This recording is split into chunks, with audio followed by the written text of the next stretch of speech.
Good morning. Hello, everybody. Happy Wednesday. I hope you all are having a great start to your loading my quarantine queen tank as it feels for the long haul, friends.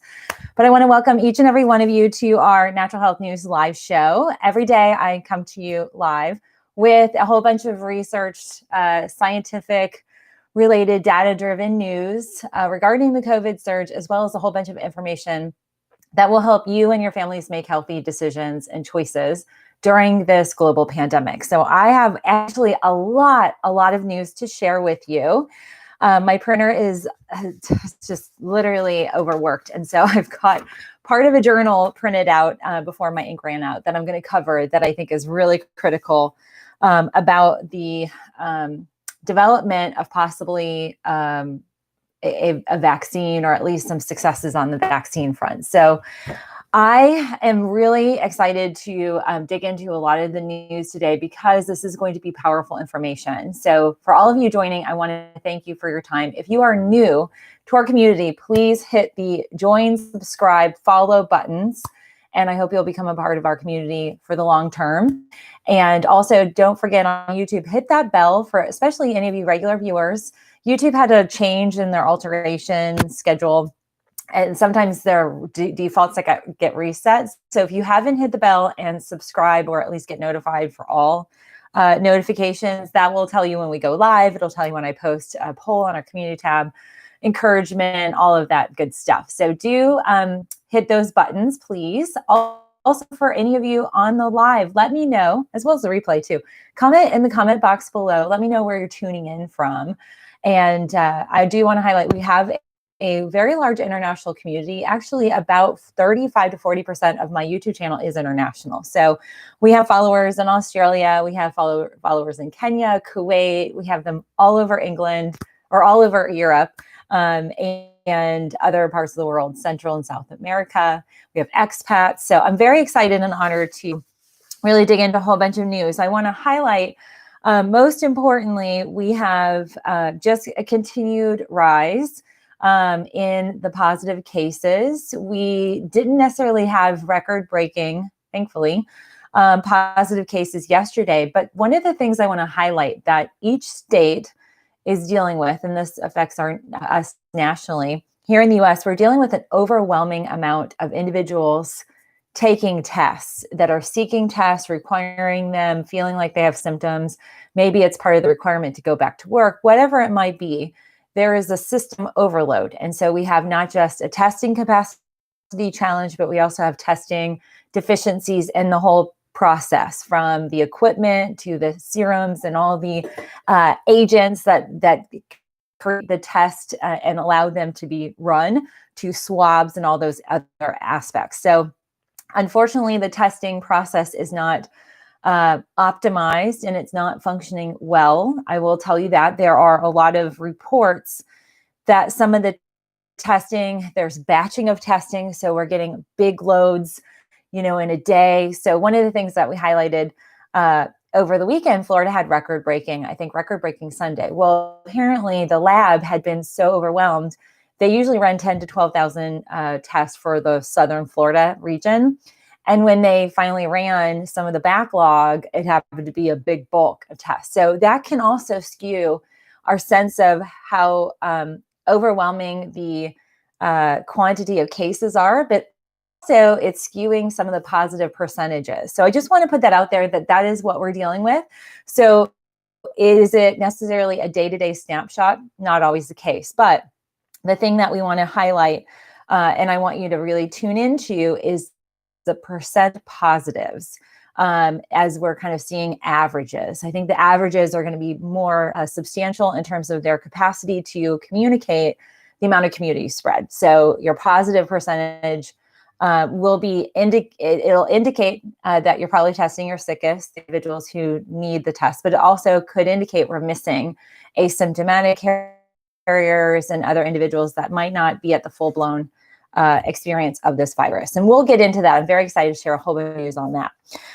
So just globally speaking, the world is at 13.28 million cases. The US is at 3.4 million. We'll be at 3.5 today. Yesterday we posted over 55,000 cases. Yesterday was a big day in fatalities. We had over 745 fatalities. So our death toll right now is at 138,358 US citizens that have died from COVID. Some states to highlight, California is still steadily increasing.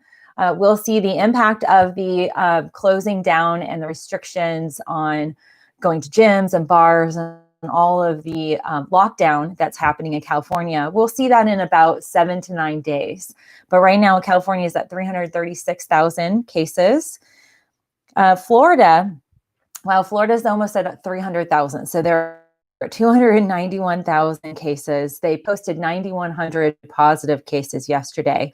They unfortunately had the highest fatality rate. And that is, as far as fatalities, those are not being misreported, and there's not a delay. So if somebody, they call a fatality on an ICU floor, that is being recorded for that day. So I just want to also communicate that is very specific, and it is a fluid number day to day. But yesterday, Florida had 132 fatalities from COVID. For the 21st consecutive day, Florida had over 5,000 positive cases. Their total fatalities, it's crazy. There have been over 4,400 fatalities from COVID since this all began. And Texas, they continue to increase, but definitely they're starting to slow down, whereas Florida's just really skyrocketed. But that doesn't mean that there is still not active virus. The concern that I have, as I'm hearing more and more reports, for instance, there's an ICU nurse, a Houston-based ICU nurse who started to feel a little weird. And so she had her, she called her primary. So she's an ICU nurse working with COVID patients. Started to feel weird. Primary said, get a scan given the work that she does. She had taken a COVID test and it came back negative. She also did an antibody test and it came back negative. Well, the CT scan indicates that she has active COVID, was actually hospitalized because of her COVID, and yet the test was negative. So I know many of you on the thread have had tests or are waiting tests, have maybe had a negative come back. I don't know how this all plays out with that whole expedited process of getting as many testing companies online, but there could very well be some false negatives that are occurring. And she is convinced that she's in that category. I also want to highlight, for instance, Georgia, that's where I sit. New York is sending us their COVID, not all, but a very, very large quantity of contact tracers so that we can start to manage the positive cases that we're seeing in our state. We are deficient in contact tracing. That means we're not necessarily hitting all the folks that might have been exposed and really limiting that spread. So that is, we're very grateful, and that's being specifically sent to the city of Atlanta as we're having a huge, huge overwhelming population of folks that are testing for it and also being hospitalized for COVID here. Let's see. I also want to highlight some things. Oregon is banning groups of 10 or more. And so that is something that is coming online. We have North Carolina hit record COVID hospitalizations yesterday. And in the whole entire state, they have 921 patients on ventilation with COVID symptoms. Yesterday, they had almost 2,000 new positive cases. So North Carolina is definitely dealing with an outbreak, as many, many states are. I actually have a list of, I think, over 33 states that are quite overwhelmed and seeing high rates of spread. So Alabama, Arkansas, California, Colorado, Connecticut, Florida, Georgia. We're seeing Hawaii, Idaho, Illinois, Indiana, Iowa, Kansas, Kentucky, Louisiana, Massachusetts, Michigan, Minnesota, Missouri, Nebraska, New Mexico. I don't know if I said Montana, but they're in there. North Carolina, North Dakota, Oklahoma, Ohio, Pennsylvania, Texas, Utah, Vermont, and Virginia. They had higher rates of cases this week than, or I have been seeing more increase this week over last week. So that is very telling. If you are in those states, comment below and let us know. And I'm curious also, I did kind of a quick little tally. How many of you have actually had an antibody test or a COVID drive-through or serum test? Comment down below, let me know. Also, for all of you on YouTube, give me a thumbs up if you're loving this content. That totally helps the algorithm. It has changed this month. And so apparently that's like the big thing right now is liking and sharing and commenting. Okay, so more news. Tennessee, this is just so crazy. So Tennessee, a physician attended a physicians-focused meeting on how to avoid the infection and was infected with COVID at this meeting. And this particular physician, he had a 10-day, he was in isolation in ICU, 10 days he was on ventilation. When he came out of ventilation, or came off of ventilation, he had hallucinations, blood clots, significant muscle atrophy. We're going to talk a little bit about that, the post-COVID experience. Milwaukee has determined that they will start their school, the new school year, online with the plan to potentially transition to in-person, some degree of in-person schooling. So if you are in Milwaukee schools are going to start virtual.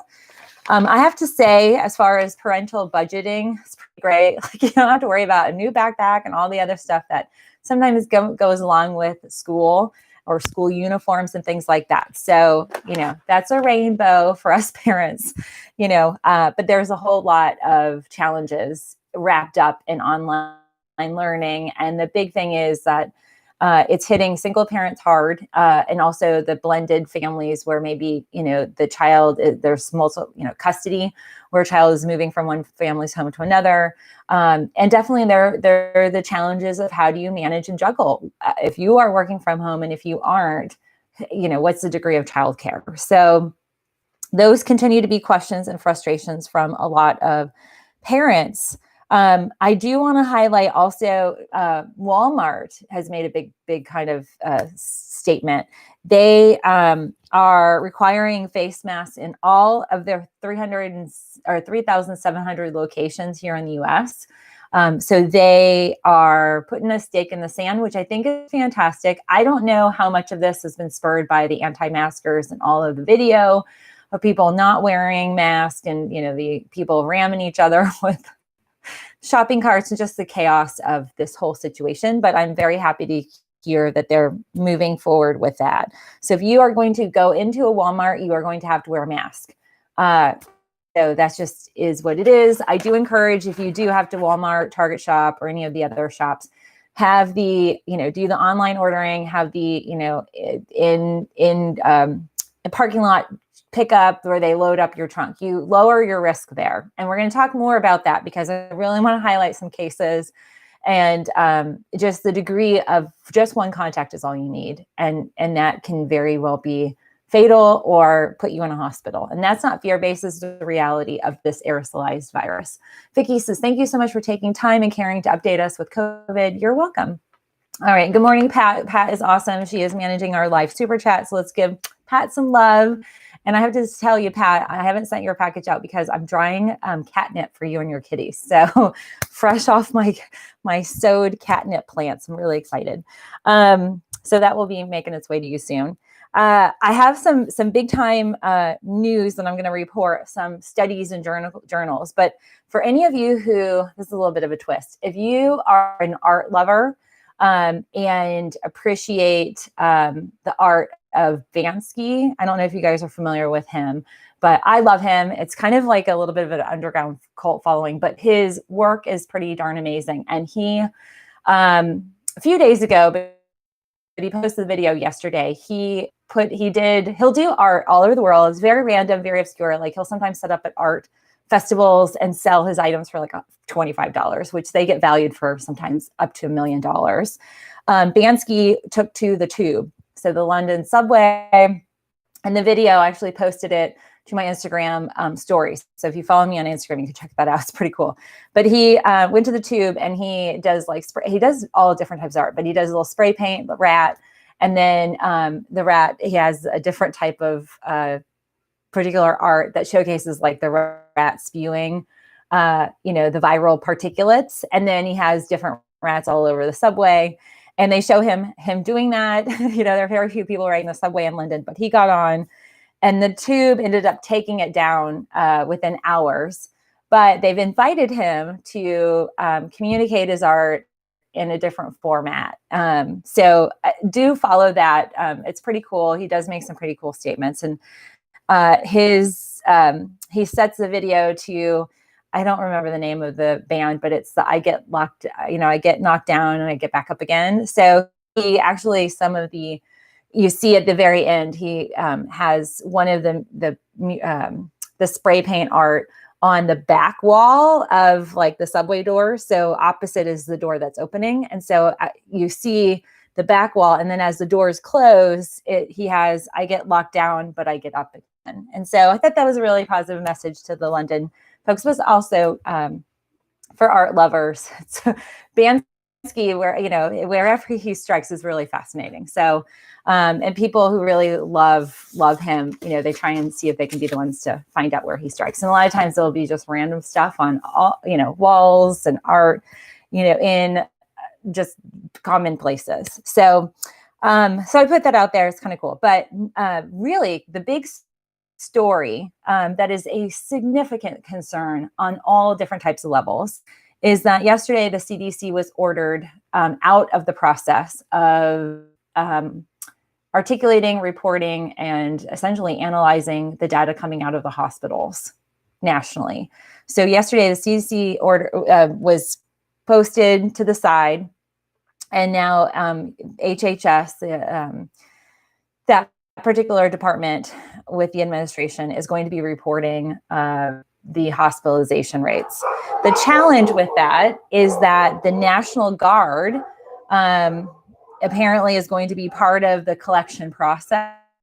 That still remains to be kind of, it needs to be clarified, but that a lot of the reporting, yes, we know that it has not been the most substantial. We also have private labs. That's a whole nother process. And I don't know how that all gets factored into all this data, but the data that the CDC ultimately has, is it 100% correct? No. Will data ever be like this in the reporting methods? Because there's different times things are coming out. Will it be 100% accurate? No, but it's at least pretty close.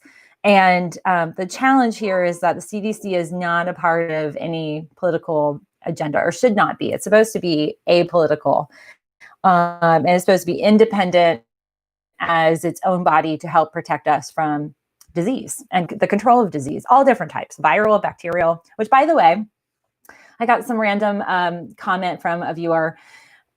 There's, an undercurrent, the the COVID denial. The new communication is that it's a bacteria. That's totally false. We've already had virologists assess the genetic makeup of this. This is a virus. There's just no way around it.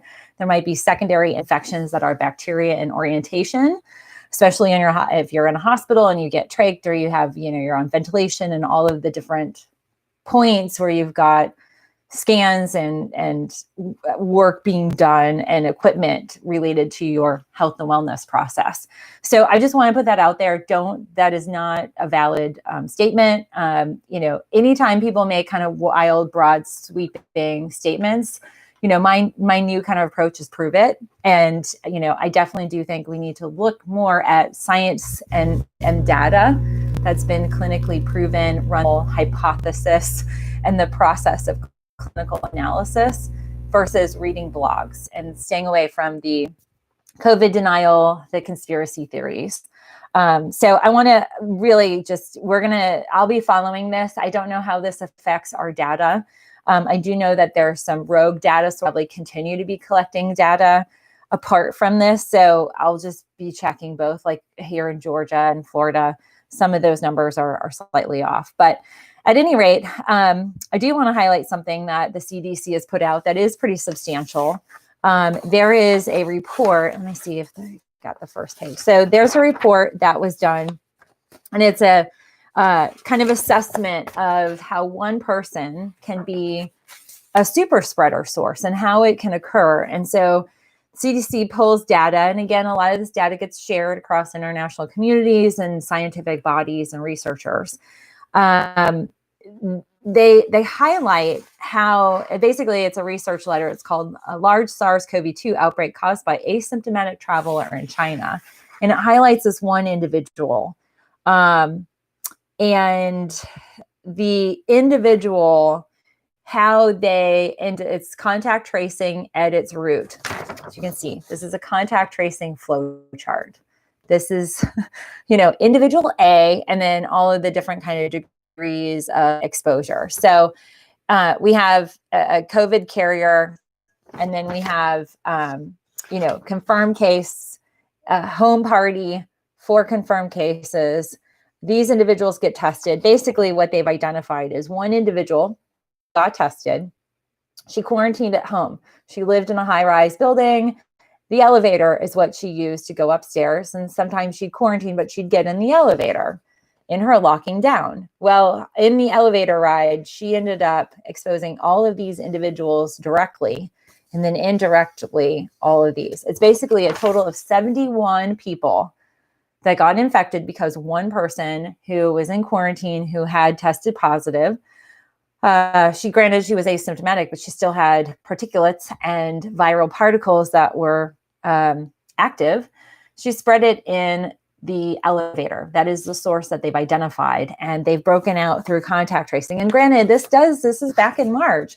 The contact tracing takes a while. So you have to contact all these individuals, see what happens, see if there are any fatalities. And basically this is the flow chart. One person, not fully quarantining, but when you get home, she had to get a test, she had to go home, the elevator ride. So friends, do avoid elevators. They are super spreading areas. So I want to highlight this as well, because you look at the direct spread were all of these individuals. One of the people that she had direct spread had even greater direct spread, riding, his elevator or whatnot, or his exposure. So there's definitely points where there's nurses that got infected. In the CT scanning room, the CT scanner tech got sick. Within the hospital, there are individuals who got infected. Some were asymptomatic, some were symptomatic.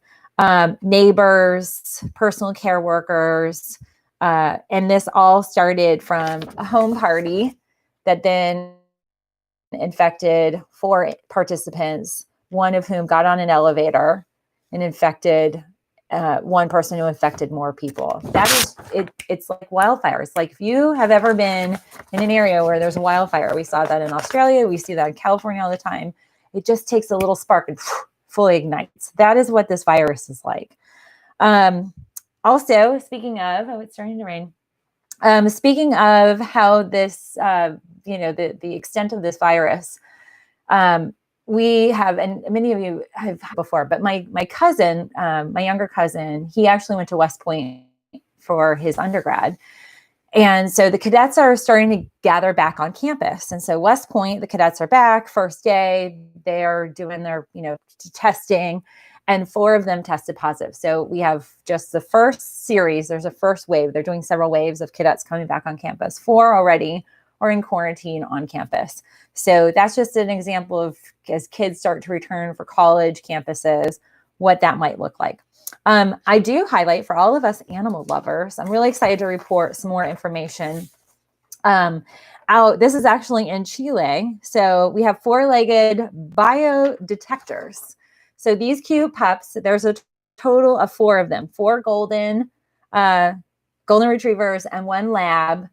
They are sniffing out metabolic changes in sweat from COVID, and they're 95% accurate in being able to identify the metabolic changes or metabolic markers that come with COVID.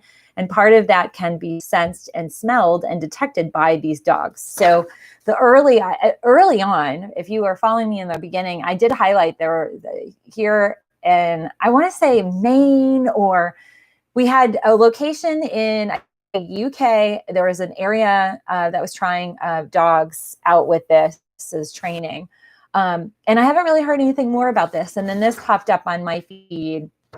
And really exciting, because what they've identified is that while COVID doesn't have a distinct smell, the metabolic changes that happen and occur within our body, many of which we are now using for testing, these biomarkers and things like that, it changes the way our sweat smells, and these dogs are trained on that. If you have a dog, they can smell stuff a mile away. And if you've ever had a dog that's, we had both our females go through heat.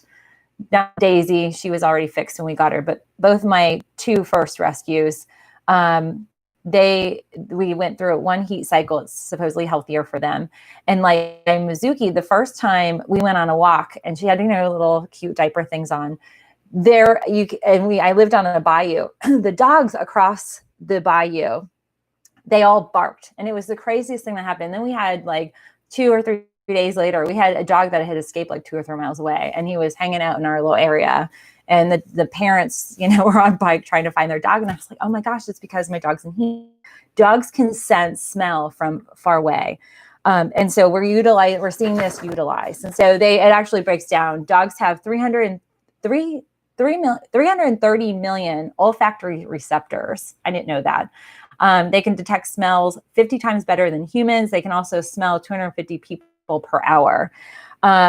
And that what they're looking at is they could start to use these dogs in airports, public transportation, possibly schools, hospitals. Could be a screening methodology. Everybody loves dogs, especially the pretty Goldens in the lab. So I just want to put that out there for all the dog lovers. There's been some additional information coming out of Nature Review. This is immunology in its focus. It's a comment piece where it digs into pre-existing immunity for SARS-CoV-2, the knowns and unknowns, and it basically observes the details about the T cell activity. So T cell is the aspect of antibodies that maybe get developed. And we've already learned a little bit more. There's a different types of antibodies. Some are exactly what we need to keep the virus at bay, and others are sometimes not as mature or developed. And this particular report goes into assessing why some folks are developing better immunity, why some folks might be. There's a lot of questions. It doesn't necessarily answer these questions, but it's posing a lot more, many more questions that need to be scientifically observed and assessed. But basically it says that past cold exposure, and many colds are coronaviruses, not the novel virus we're dealing with, but potentially what they've identified is that some past coronavirus exposure may be putting people in a protective immune state. So they've identified that 20 to 50% of the never exposed to COVID-19 patients that they profiled in here, they have these immune T cells in existence. And so I think this is fascinating. Does this give us a whole lot of data right now? No, but it gives us the beginning. This is a morsel of how these research topics begin to grow. But I think that's really telling. And it may be a case where, maybe if you've had colds and, you've experienced a cold season or whatnot, you might have antibodies. Who knows? But this might be something that it needs to be considered. All right, so let's dig into the big news today. My poor printer, it totally has taken a hit with all of this. I've gone through more paper than I have probably in at least 7 or 8 years, and I have to order more ink. So I'm out of blue ink for whatever reason, but I want to highlight, this came out literally yesterday online. The New England Journal of Medicine has data specific to the vaccine trial through Moderna. And they are finding it is showcasing success. And so I want to highlight this. I know that there are many of you who are skeptical or are not into vaccines. That's totally fine. This is not a judgment. This is data I'm going to report to you. But this is how these vaccines work. They go through different phases. There's a lot of research. There's a lot of assessing. How does this work? There are 3 doses involved in this particular trial. There are 45 adults right now that between the ages of 18 and 55 that have been given 3 different doses. So might be 10 milligrams, 15, 20, whatever that dosage is. They have 3 doses that they're trying on these 45 individuals. And basically what they're showcasing is that the individuals show these T cells. They are showing protective antibodies developing from the individuals in their blood after receiving the vaccine. And there are several sequences, so at least 2. So we might be looking at, if this does hit the market, initial vaccine and then a booster like a month later. But I put that out there because I think this is really critical. They've got obviously follow-up. So we want to get through 57 days. So, I mean, that doesn't seem like a lot, but in the world of COVID, this is like, it is the racehorse in terms of speed of getting this out there. But they haven't been able beyond 57 days to assess the immune responses. They are looking at the participants are going to be followed for 1 year after the second vaccination with scheduled blood collections. And basically, the immunogenicity profile of this particular vaccine is showcasing a vaccine antigen design that breaks apart the lipoprotein. So basically demobilizes the outer shell of the vaccine. That's what that basically means. So this is a good sign in terms of potential vaccines. There's even more discussions about how does this work? Who's going to get it first? If you look at 2 or 3 doses or a booster, that's a lot. And we have, millions of individuals here in the US, and we have global population. And so we might be seeing a multitude of different, almost nationalized vaccines. Moderna is the one that's based here. There's the Oxford lab that's quite successful. There's more information about that. They're moving through that phase, showcasing good positive antibodies.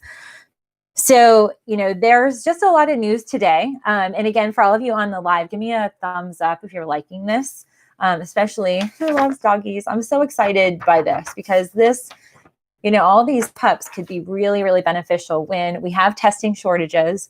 We're looking at schools. I mean, how awesome would it be to just have a trained dog at the entrance of every school? And even, you think about big buildings. I mean, there's just so much that this could do long-term protect us. So, but today I want to really highlight details about the survival of COVID and the post-COVID impact. I highlighted yesterday that I think a week or so ago, I learned and reported about the Survivor Corp. Apparently, I have been granted access into that group. So it's really exciting. I spent a lot of time looking through and just reading these stories of everyday individuals like you and I, all over the world, actually. But individuals who have been tested positive and are dealing with the active state of COVID. And it's eye-opening. I am running through all sorts of data for you all, but I think this group is such a great clearinghouse of what it's really like the day in, day out with these individuals. So I want to dig into what they call the long hauler. So those are folks that experience COVID for more than just a few days. They're experiencing it for weeks to months on end. There are several scenarios I read of individuals where it's beyond 7 and 10 days, but that they're literally have been dealing with this from March to early July. That's a really long time. And the impact is very much like a chronic fatigue syndrome. Some of these individuals drop multiple,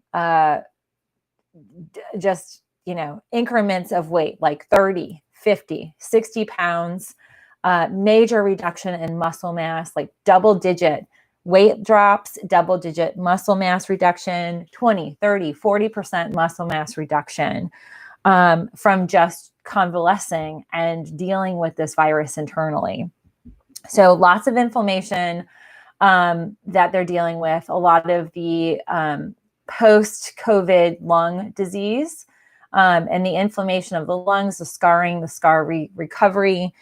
What I see, and I want to communicate this to all of you. So of you who feel like this might be you, or you have a family friend you're witnessing, maybe they're waiting for a test. The first thing that almost everybody says on the community, within the community, is that they never thought it would affect them. So there's this aspect where the invincibility, like I'm witnessing everybody else, but it's not going to affect me. So that's kind of the first observation I made. And because of that, some people are engaging, maybe singularly or more frequently, activities that, when we look at that risk scaling, I'm trying to see if I have it here close by that I could showcase to you guys. That risk scale, there are degrees in the risk factors that, a single multiple contacts or repetitive activity has put them at exposure and at risk. And also we're seeing in the survivor groups, in the family, the households, multiple family members testing positive and coming down with an assortment of different symptoms. So, a family of 5, 3 children, 2 adults, the mother and father have totally different symptoms. They have different days where the symptoms occur, but usually between 7 and 10 days from the onset is when it really starts to get exacerbated. That's when folks start to really feel like they're really sick. The fevers, 103, 104 fevers start to set in. Many of them have been equipped or had equipped with the pulse ox. This is when, that 7 to 10 days, this is when this becomes really critical. They start to see 89, 85, 68, the low oxygen levels. And they're still functional, but they're in that stage where they could be starting to see multi-organ involvement. And then others who are coming off of ventilation are highlighting they've been on ventilation for 5, 7, 10, 17 days. So long-term in sequencing and series of ventilation and then getting off of ventilation, still needing oxygen, having ECMO and dialysis and just a multitude of multi-system involvement. And then there are others that husband tests negative, wife's positive, kids are positive, but the husband's clear. Very interesting. And I've found this to be quite informative. And I think it's very interesting because another common thread that I've seen is that a lot of individuals, their doctors are like, well, you've got it. There's no therapeutic that we can recommend. So there's also a kind of development of natural therapeutics and resources. So I am actually revising. I have beginning, I started back in February. I think it was January, February, coronavirus checklist. It's actually, I think I did that in January. I'm going to be revising that because there's so much more that we know already. And there are different degrees of assistance. And I highlight this to you all almost every day, an assortment of different resources from, the blood clotting aspect, natural blood thinners to, how to oxygenate your system and bolster your immunity, regulate it versus, dealing with some of the autoimmune. So I'm going to be reestablishing that, and we'll post that for many of you who are interested. But I'm seeing here, Pilar, a family member is going through it, and yes, it affects me. We know, Emily Easton says, we know 12 people that tested positive in the last week. So insane. Maria A., my friend's boss has had it for 3 months, different symptoms. My friend is type O, and she recently started showing a skin rash and thinks it's related reaction and tested negative for COVID. Yeah, there are all sorts of different symptoms. And what we don't know is why and how it's affecting people differently. I think what is interesting is this new data. Actually, no, that's asymptomatic. What is interesting is this, the potential pre-existing immunity, potential coronavirus exposure. We had the Norovirus hit Gabriel's school, and it hit our household, but Brian and I were okay. Geez, and school shut down then. Like it was really a big deal. Like 2 or 3 days they shut down and they cleaned, and that was just like a little morsel of what the future was going to look like. We had no idea. I thought life disrupted when I had to cancel my schedule for like 2 days. But it's interesting, and Sharon's right, from damage from the ventilator. And, to be honest with you, it's not necessarily the personnel, Sharon. What the ventilators are, the damage is already done. So if you are requiring ventilation and intubation, you've already depleted your brain and your kidneys of core oxygen. That damage is done. So it's not even a matter of that. And in fact, what I did notice is a lot of people questioning, when do they go? When do they make that call? They feel bad, but they're at home. They may or may not have tested positive yet. And when do you make that call to go to the hospital? If you are in Houston or Miami-Dade or any of these other areas where we're starting to see ICU bed and ERs getting full, that also becomes a determination of, are you going to get the level of care? And then are you already too overwhelmed by this virus that the level of care is going to meet your needs? So I actually would argue that, Sharon, and I think we need to get some data before we start making broad sweeping statements that saying it's improper use. I have friends who are respiratory therapists and people I've worked with that they know what they're doing. The challenge is this virus is so overwhelming to multiple systems that, if you're at that stage and you're on ventilation, the damage is already happening and has occurred. And that's often where we see these fatal cases. But the good news is people are coming off of ventilation. Yesterday I reported we had over, and I think today it was just almost at 1 million recovered. So that's really positive. And this group, there's over 70,000 individuals within the group.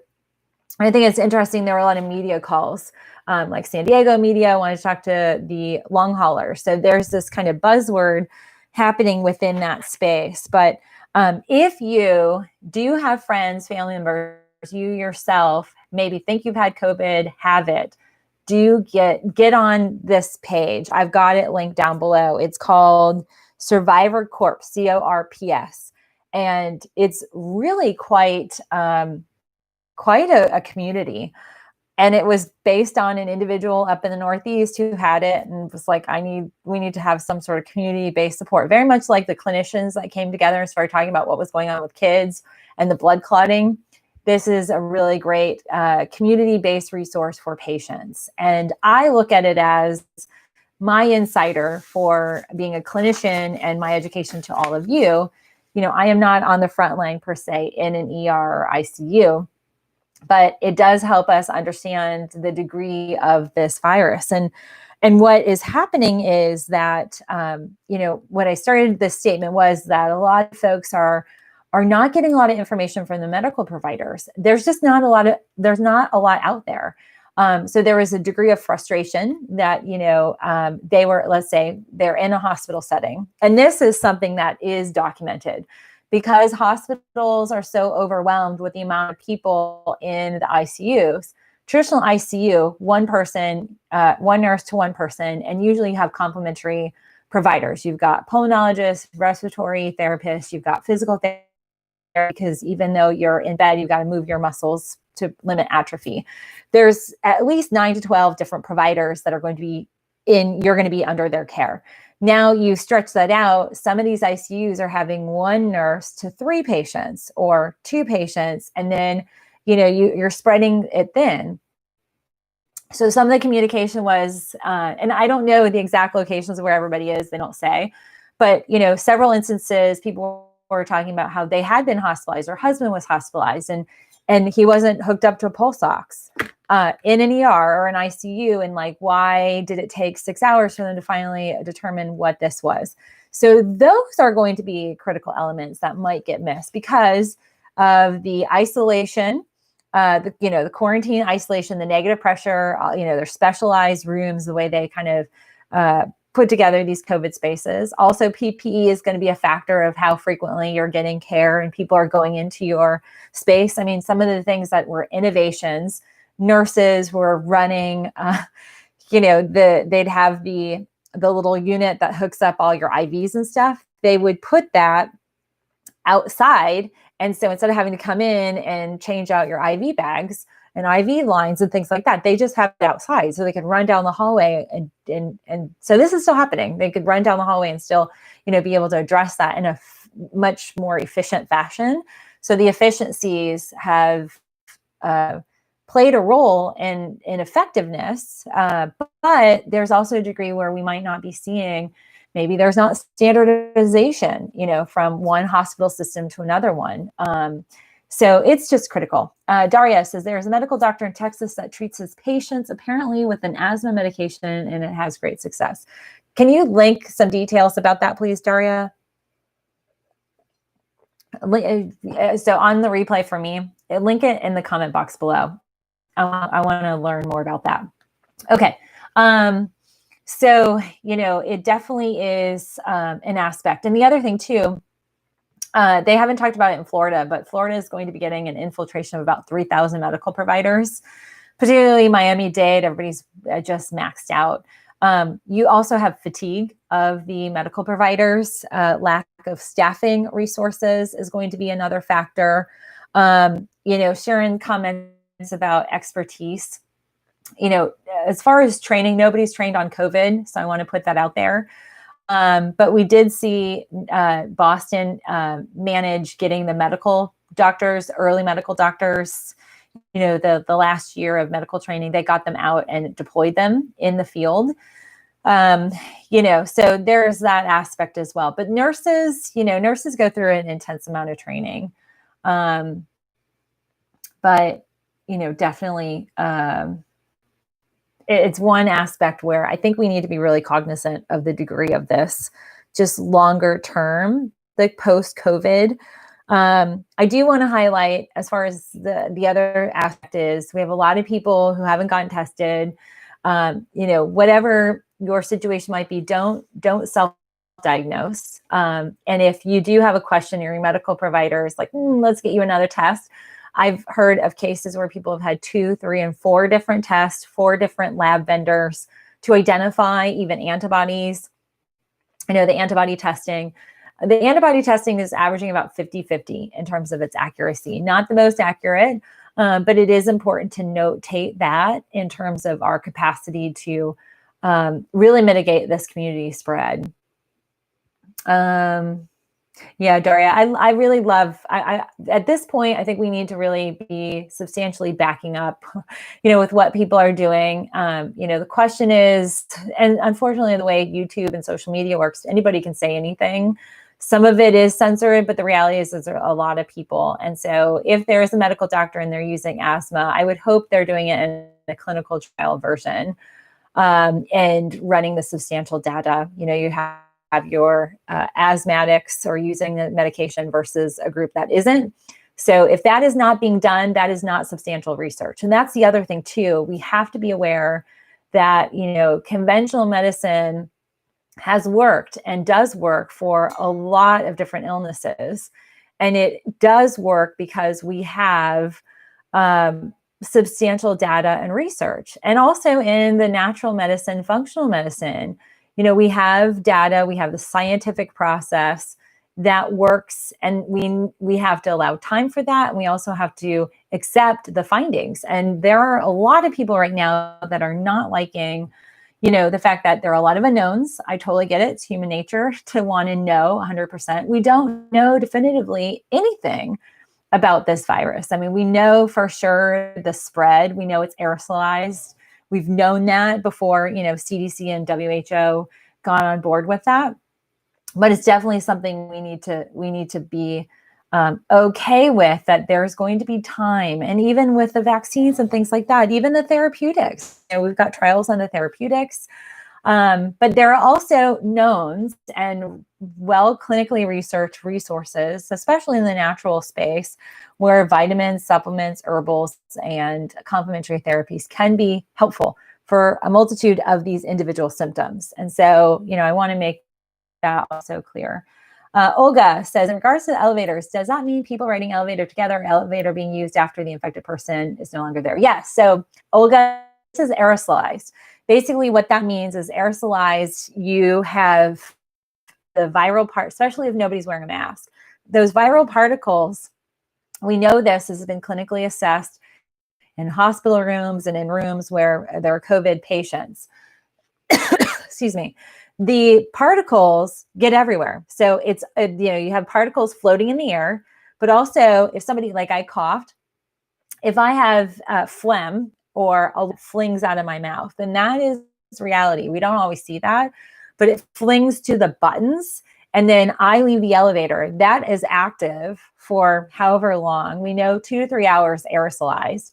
You come into the space, you're not wearing a mask, you're breathing in my particles, and you hit the button with your finger, and then you've got an itch in your eye. Boom, that's your transmission. You've got double. You're breathing it in. If you're a nose breather or a mouth breather, sometimes both, because people are talking and, they breathe in. So you can have oral, you can have it in the nasal, and you can have it here in the eye. And that is just one example of how this really quickly spreads. And elevators are definitely do avoid. Like I would not get in an elevator. You could not pay me $1 million to get in an elevator. I think they are highly, highly risky. When Brian, the 2 days he did go to his office, they've closed down the stairs and were requiring people to ride the elevator 2 at a time. It still doesn't matter. If you had an infected, and by the way, nobody was wearing masks at his office. I think a lot of folks are COVID deniers in that space, but you have a COVID denier or somebody who's asymptomatic gets on an elevator with another person. One's wearing a mask, one isn't. And the other person might not be covering their eyes. So like I brought you another example of eye and mouth shield. I got this, I'll post this. These arrived.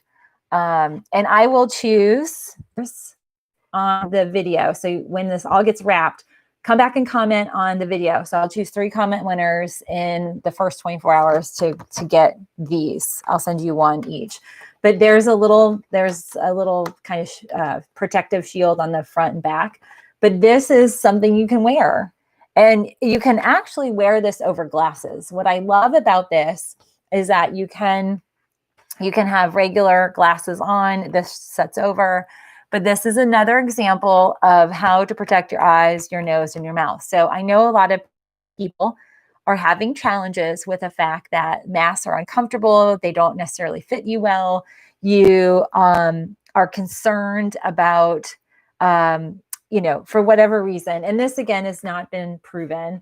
But, there's a lot of discussion about people, with pre-existing conditions, asthma, having panic attacks, bacteria. I mean, here's the reality. If you wash, sanitize your mask, you won't have any problem. I mean, there are people who don't wash them, and that's pretty darn disgusting.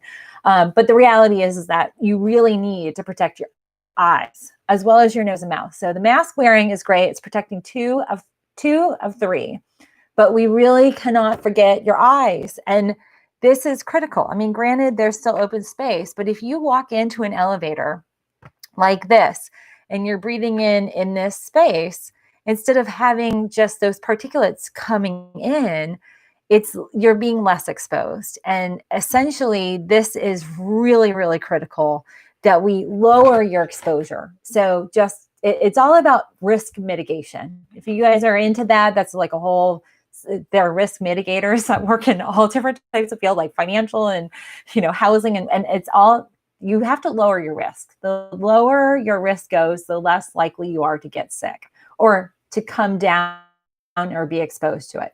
So New Heart 27, I got that visor and it fits great over glasses. Exactly. So, you can wear sunglasses. I mean, I wear my sunglasses all the time anyway, but this is great because you can wear it over your sunglasses. It's not going to, the other good thing, ladies, it's not going to affect your hair. So my other face shield, you know, this has this foam shield. Granted, this, I like this better because it gives you, it locks it there. There's a locking mechanism. So over your forehead, you basically lock down that air that could be running through the top of this. But again, protection, some protection is better than nothing. And you can then double this up and wear a mask. So you have your mask, you have your sunglasses on, you have this on, you've got multiple layers. The other thing too is, you know, this really does fit well through here. So it comes around to those areas. Now, if you cough, it's going to come out. And this, I do notice that it does kind of, you sound a little different when you're talking with this, where this one I don't notice my voice changing, but this goes further down. So I want to put that out there. There's a lot of options. Vicki, I will post the link down below. I don't remember which place, but I'll find out.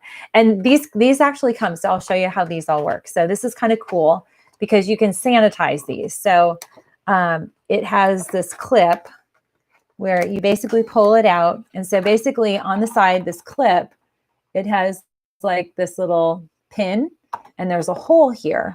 And on this plastic shield, there are holes as well on the sides. And so so they come with these little glass shields. So you can sanitize these.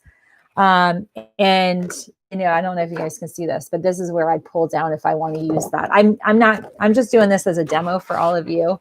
But then to hook it up, I literally just line this little pin with the hole. So I've got it in here, you guys can see, and then you line it up. There's a hole here in the glasses and then boop, you just push it in and look, it's attached. And so super, super easy. I will tell you, I'm testing this out with Gabriel because he sometimes will or will not wear sunglasses. He has these really cute ones that his school got him last year that he did wear when we did our little play date. We're doing another play date on Sunday.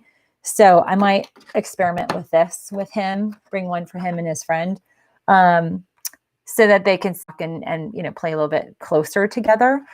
But, you know, this is really great. I will say it does sometimes get fogged up, but when you remove this, and sometimes you can get these anti-fogging sprays, that's not bad. So I'm putting that out there for all of you.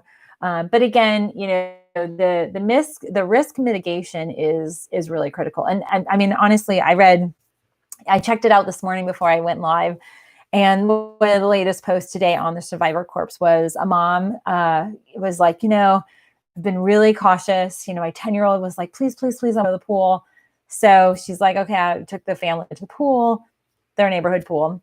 And that was their exposure point. And her 9-year-old, her 8-year-old are sick. She's sick. Her husband's sick from the pool. And, you know, that's, you know, it's summertime. We want to have our kids have fun.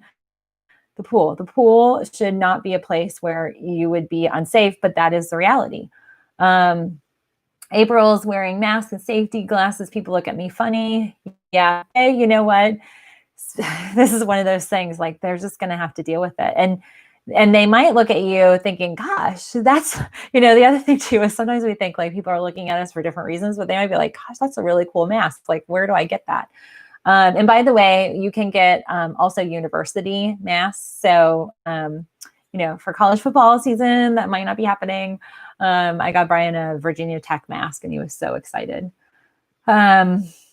So, okay. So Instagram, I want to, let's see, we've got a minute left on Instagram.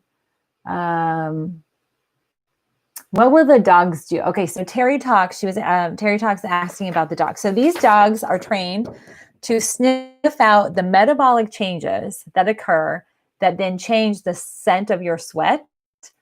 And that is their way of diagnosing COVID. So these dogs can identify the metabolic changes that create a different smell to the sweat.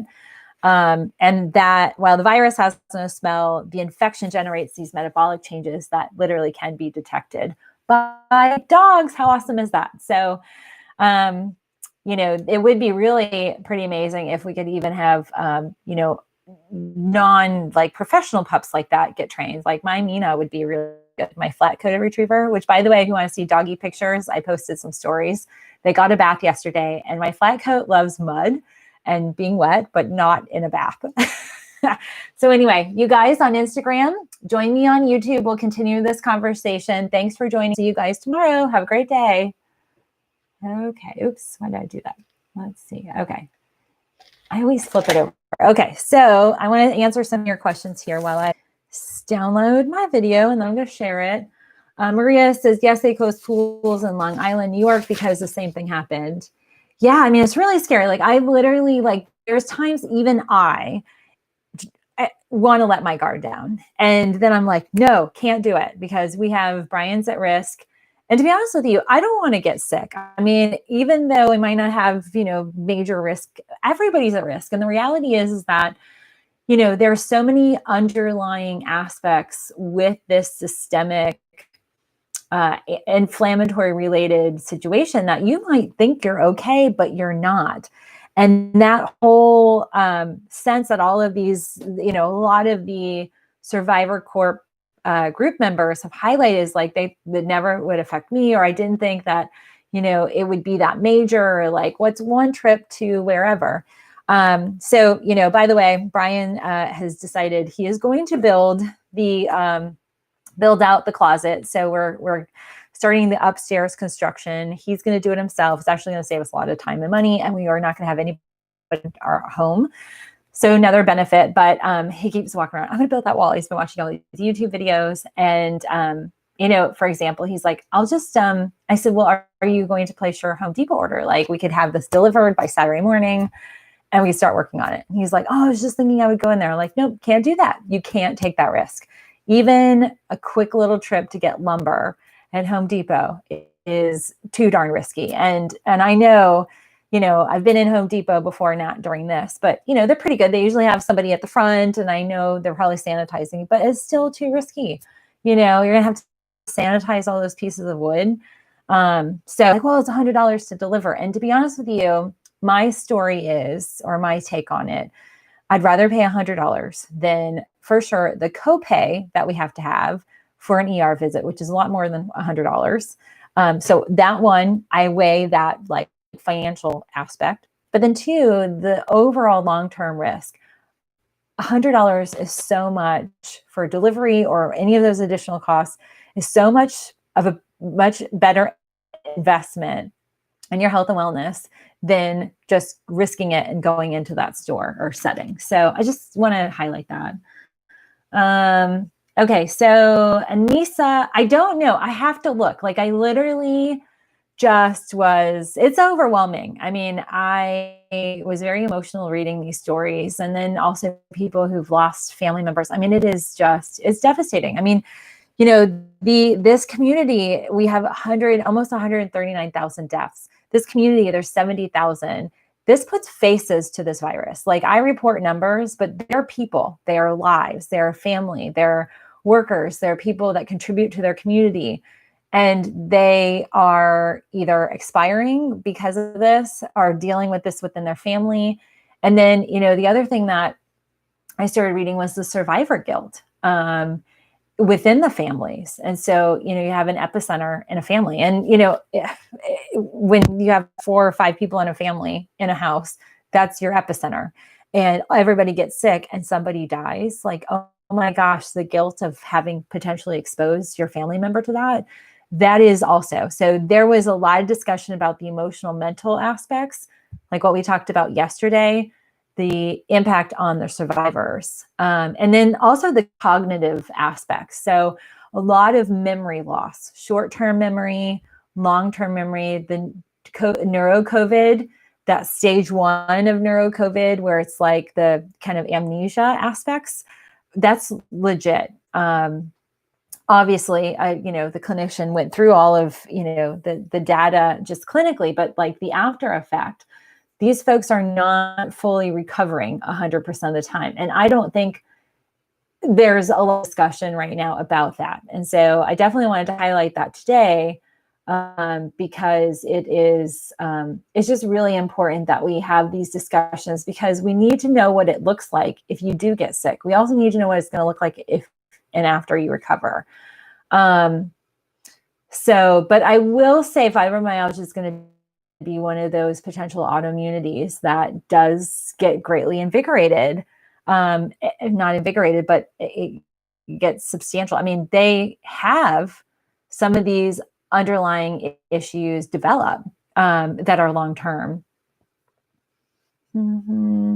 Let's see. Rashida, I just found out my best friend may have COVID. She's scared in a doc. All right, Rashida, send her to Survivor Corps. Have her get on there. I honestly, I think it's going to be one of the best resources for sure.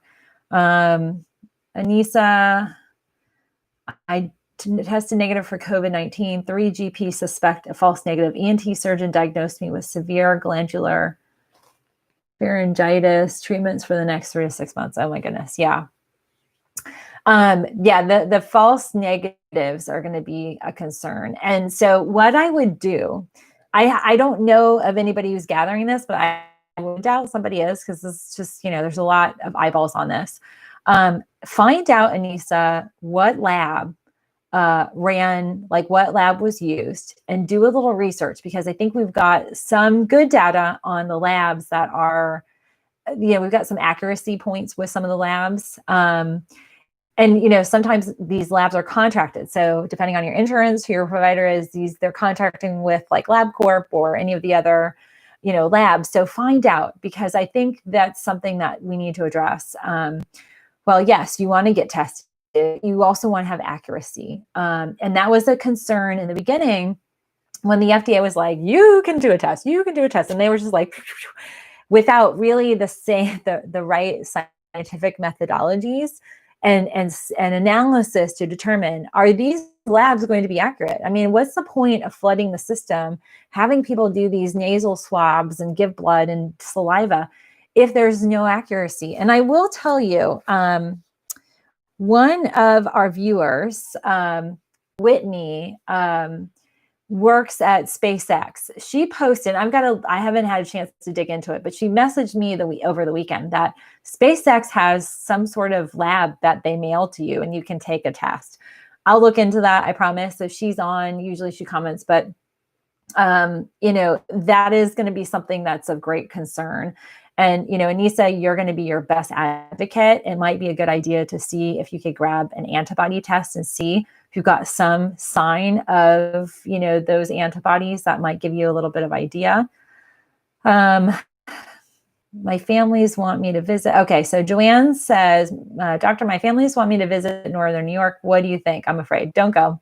I mean, I know this year sucks. I feel it sucking so much that we've had a lot of trips canceled.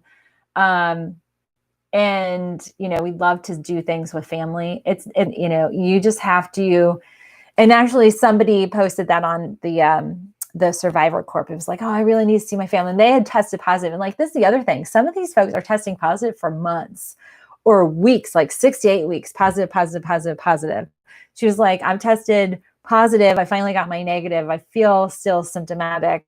Should I go? No. But I think at the end of the day, what we are seeing is that traveling puts you at risk. How are you going to get there? Are you flying? Are you driving? If you're driving, are you going through, a lot still, some communities, the rest stops are not there. That's my question. If we go anywhere, like I'd love to go to the mountains. Here we have, we're at the base of the foothills. I'd love to go to the mountains for like my birthday at the end of the month. But how do we get there?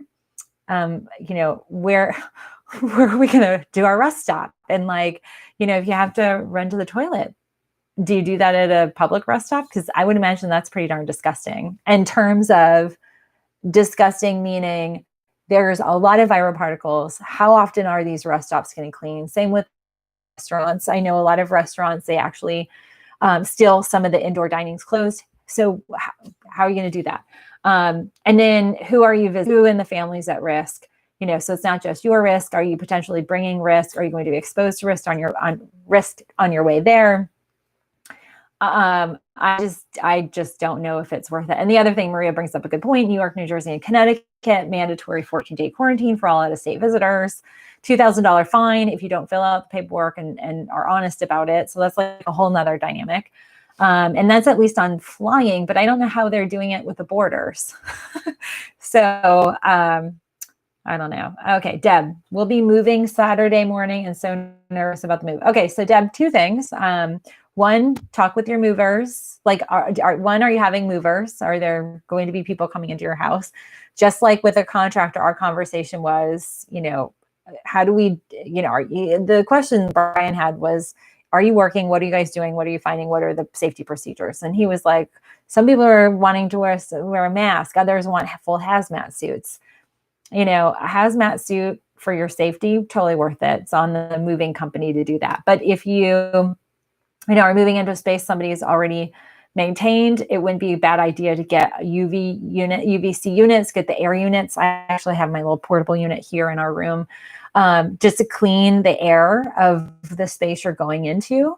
All right, Joanne, you have 2 autoimmune diseases and need double replacement.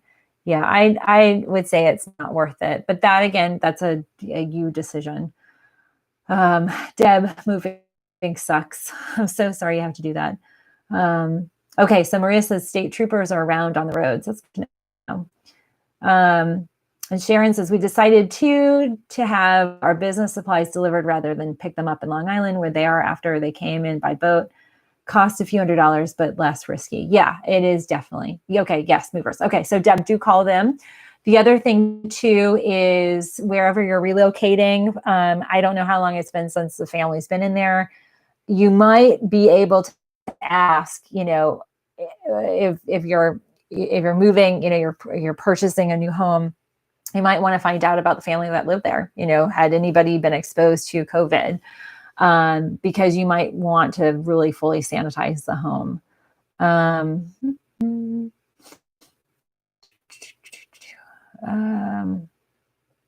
Okay, Maria, can you discuss in future live about the air filters regarding COVID? Yes, absolutely. I will. I needed to do a lot of video. I have all these awesome ideas here, not enough time. And the editing process and videoing is quite overwhelming. May I see the UV? I'm searching on the website. So, gosh, let's see. It's my little plant. I have a plant here that it's a plant fatality coming. This poor plant. I ordered this online with my other ones, and it's the only one that is not. It's had a shock of some sort. Let me see if I can push this back. Oh, you can see this. It's hard to see, Joanne, but basically the unit, do you see? So this unit, there's bulbs. Let me move this. I'll just use my, so right there's a bulb. So there's two UVC bulbs right here. There's a HEPA filter, and then this is like hospital grade HEPA filter. This bad boy is insane. Super dense filtration. This is great. We replace this about once a month because we have 3 dogs. We run this mostly downstairs. But it has 2 UV lights in it. They're expensive, several $100s, but definitely worth it, especially if you're working in a space. Like if I were in a workspace, I would have this in an office, especially if you could close the door. Ventilation is really a big topic right now because of the aerosolized nature of this. Finally, people are starting to talk about air quality. And I watched a video of like an air quality expert, and their commentary was like if you work at a business and even your home, but more so it's at a business, talk with the HVAC people. So whoever, is managing the HVAC process. There are switches and a process that you can do that can change the amount of airflow coming in from outside. And the communication was try to drive more outside air in versus circulating. So I know, just like in my car, I've got there's 2 buttons. It's like circle inside the air, circulate the air inside, or do I pull in outside air? allergens and outside air, but it might be something we just have to deal with it, because with COVID, you want more of your circulated air to be cleaner outside air than recirculating. And that's something that, if you own your own business, you've got more power with that, but it might also be something to talk to HR and talk to, your company, even the building, especially with, like, I used to lease, my last location was a big building complex. And so, talk with the leasing agent, the leasing management company, and then the building owners. So you can have multiple conversations with them, and it might be something where they can do that as well. But UV is huge. Rashida, have to go to a seminar at the end of the month. I carry Lysol and sanitizer. Why are they having seminars? Is there a way to do it online, and see if they have a virtual option? All of my conferences have gone virtual, and to be honest with you, I'm taking more of them because I can do that. So I'm really grateful. I'm hoping that this continues. In the virtual side of this, we might have greater access to certain things. Let's see.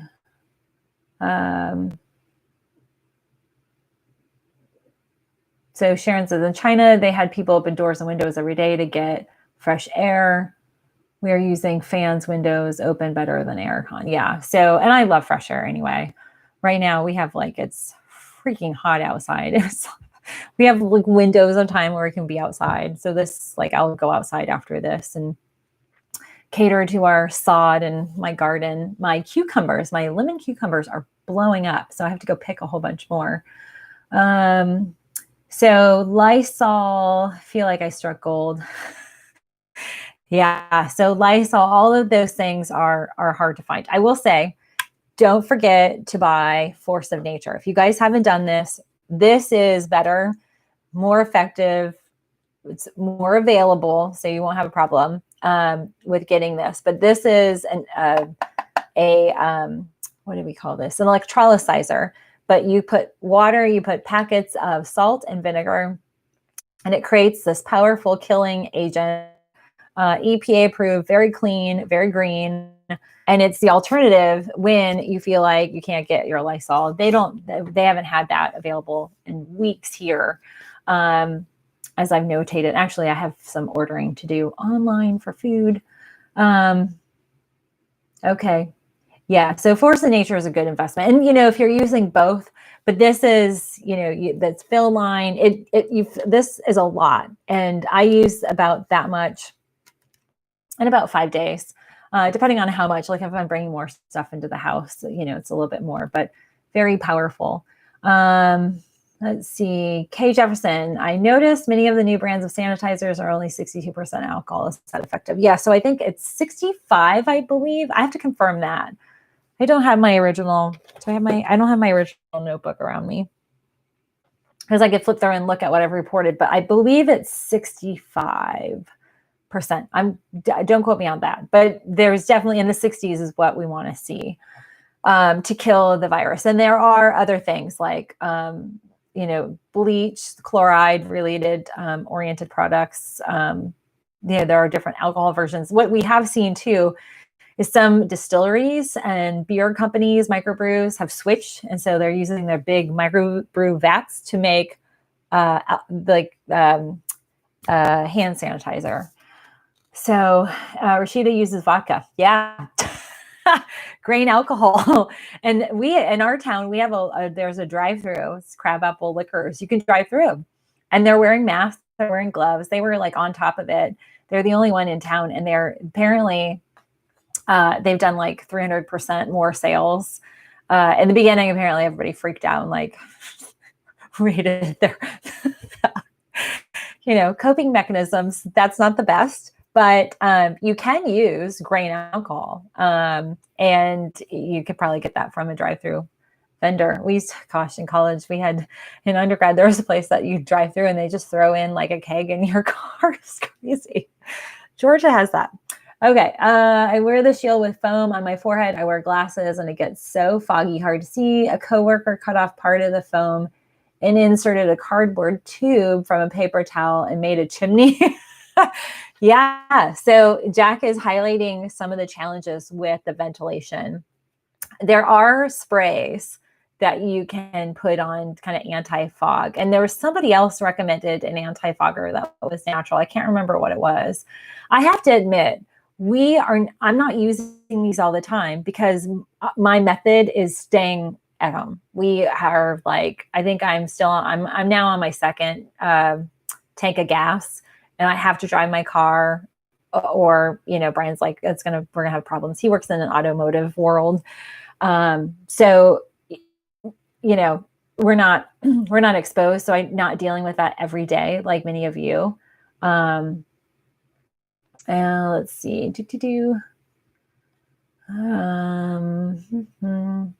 Markets of sunshine. Good morning.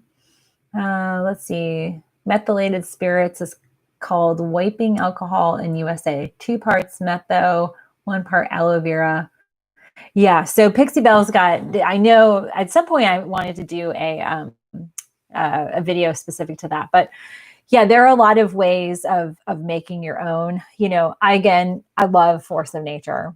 And 2, I love them because they're boycotting Facebook this month. So they're taking a stand on some of the ridiculous of Facebook. But most importantly, they're highly effective. And then once you have this is your starter kit with 5 vials of the liquid, the salt and vinegar solution that you put in here, and then you push the button and electrolyzes. That's all you need. And then you can have on reorder every month, or however, what the frequency of reorder is. You just have auto ship those little packets and you never run out. And it literally, there's something peaceful about knowing you've got a solution where you're not dependent on a store having an item or not, or you taking a risk and going there and the shelves being empty. So yeah, I drink my sanitizer, Rashida. That's funny. Okay, Barbasol shaving cream. It stops. Oh, okay. So if you use Barbasol shaving cream, it stops fogging. Thanks, Holly. That's a good tip. And I know you can buy that on Amazon.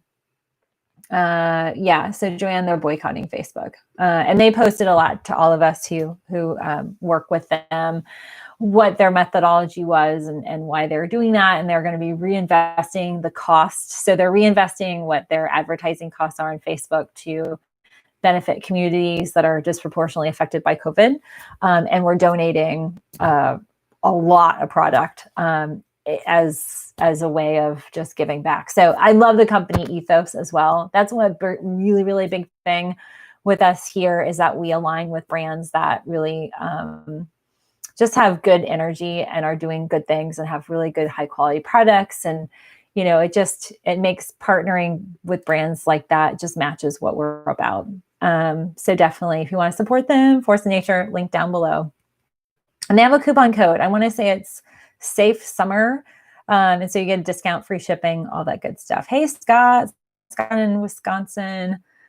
Let's see. Emily said, I'm grateful for cloth diapers. One less thing to have to go to the store for. I know a lot of moms were starting to freak out because people were buying the children's like antibacterial stuff. And so a lot of moms were freaking out about the, all of the stuff. But yeah, the non-disposable diapers. Okay, so what I want to do is I've got to run. Thank you all for your time. I will be doing a giveaway. So when this wraps up, usually it takes about 3 to 5 minutes now. It's running a little bit faster. YouTube's really caught up with their servers, but I'm going to give away 3 of these to comment winners. So do me a favor, when this all wraps, first give me a thumbs up, and then on the video itself, comment down below, and I will pop these in the mail. They won't come equipped. I won't assemble it for you. You'll have to do it on your own. But it's super easy to do. So I hope that will help many of you be safe when you're in that environment, in your homes, or not homes, but your workplaces or out running errands. And this is also something that's going to be great because it's reusable. So I'm all for the non-disposables. I can't tell you that one park we went to, we decided we're never going back there again. Way too many people, nobody wearing masks, even in nature on a trail. I just was like, nope, you guys are getting personal space. But there was a lot of junk, and a lot of face masks were riddled, and that's going to be another whole cleanup process. And I'm seeing that more reports in Europe, the canals and things like that in Italy and even France, and the canals and rivers.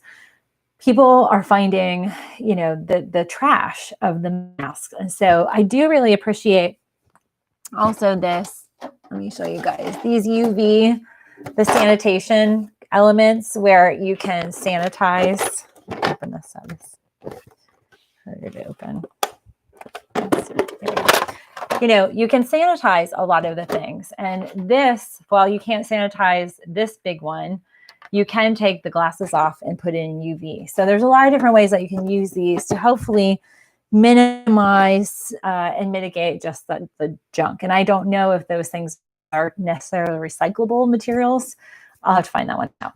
But all right, thanks for tuning in, friends. Do check out Force of Nature for sure. Your best bet, and just making sure you always have stuff on hand, that you're not freaking out. I know Kate Jefferson was grateful for the Lysol and stuff that she found. But do check that out in the description box below. It totally supports my channel when you purchase those items. But most importantly, mitigate your risk. And definitely for any of you, please tell everybody you know about the Survivor Corps on Facebook. Lots of questions you have to answer. And I just was honest. I said, I'm a naturopath. I work with folks and, communicate ways to be healthy, but I'm really interested in just learning more about how survivors are dealing with this. And I got in, so very excited. And I honor that position. And, in no way do I ever violate, group rules and things like that. I just, if anything, I'm going to try to be an encouraging voice for all these people. And, it's just, I think the best thing what this group is doing is it's giving voices and faces to the numbers. And a lot of people are like, it's fake, people are lying. These people are not liars. And this group is just quite robust, 70,000 thus far. And they're getting a lot of media coverage. So hopefully we can get them, get those people connected too, because also those neurological imbalances could cause depression and some other things just from the isolation and feeling like. The other thing too is when you've got communities saying it's a lie and it's fake, and you've just gone through hell and back and you've lived through it, it's very frustrating to hear people who don't know what in the heck they're talking about spew these conspiracy theories and BS and bogus data when you yourself, what it's like. And so, they're going to need to have people rally around them and support them. So anyway, that's my mission. You guys are awesome. I hope you guys have a fabulous day. It's Wednesday, Gabriel's Wacky Wednesday. We always have fun on Wacky Wednesday. And so stay tuned tomorrow. I'm sure we'll have more research. And thank you all for tuning in. I really appreciate your time. And I hope you guys have a great day. Bye, everybody. See you tomorrow.